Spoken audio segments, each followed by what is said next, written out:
Gusto mo bang kumita ng 46,000 pesos o higit pa? Kung oo, subukan mo na to. Pero bago yan, ayan, comment ka naman sa baba kung taga saan ka. Malay mo ikaw na yung susunod natin na mabigyan ng libreng electric hand mixer or silicone utensils.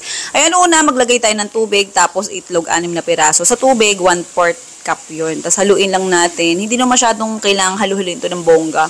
O, basta pagkasating mo okay na, pwede mo na yung itabi pansamantala. Mamaya natin yung gagamitin. Tapos handa tayo ng panibagong lalagyan. Lagay natin ng harina. All-purpose flour yung ginamit ko ha. Tapos ito, baking powder. Kung wala kang baking powder, pwede kang gumamit ng baking soda. Lagay tayo ng suka. At saka ito, condensed milk. Kung nagtitipid ka, pwede naman tubig naman lagay mo. Oo. Pero kung gusto mo mas masarap at mas maganda yung texture na kakalabasan ng lulutuin mo, condensed milk lagay mo. Oo. Okay, tas itlog, 2 piraso. O, diba? Puro itlog. May nasamang shell, tanggalin natin. Ayan, yung sa'yo, double check mo. Tapos haluin natin siya hanggang sa maging butter texture siya. Ayan, thick texture. Ganyan yung lapot niya.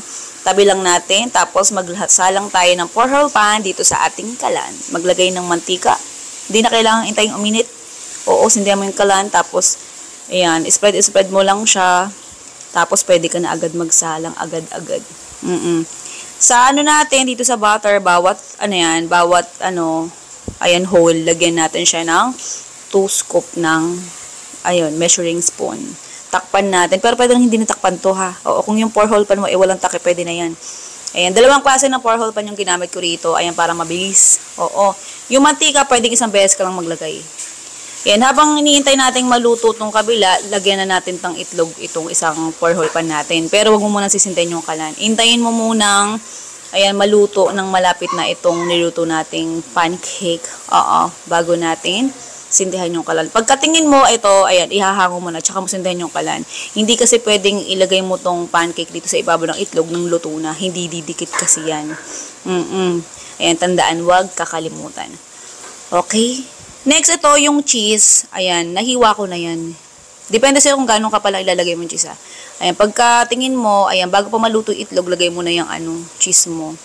Ayan, 2 way yung pinakita ko dito sa recipe na to ng pagluto ha. Ikaw na lang bahala kung anong way ang gusto mong gayahin.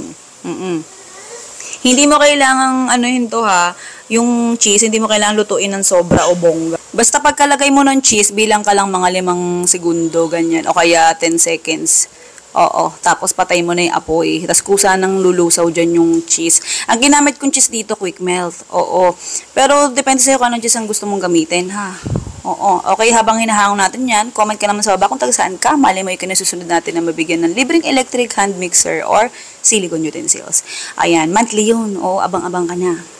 Okay, ito naman yung pangalawang way natin. Ayan, naglagay ako dito ng cheese pagkasalang ko ng butter. Ayan, takpan natin. Oo, yung kanina wala eh. Tapos ito, salang ulit tayo ng itlog. Ayan, nung naluto na tong natin, pancake, ayan, hango natin, tapos lagyan natin dun sa itlog. Ayan, hilaw pa yung itlog dapat, ha, wag kakalimutan. Ayan, tapos inulit ko lang yung, nilagyan ko ulit ng cheese yun sa pinakailalim para magkaroon ng cheese sa ibabaw. Pero, choice mo yun kung gusto mong lagyan pa ng cheese sa ibabaw or sa gitna na lang talaga. Oo, okay? Pero mas masarap siya tignan eh, oo, pagka ganyan, pag maraming cheese, lalo sa ibabaw, mayroon din kita. Okay, nista na recipe at costing pagtapos itong nantakan time, ito na. Ang pangalan ng recipe natin ay cheesy egg pancake. Okay. Ang puhunan nito, bawat isa, 7 pesos lang, o diba bongga? Sige na, goodbye, good luck. Kuwabayaw.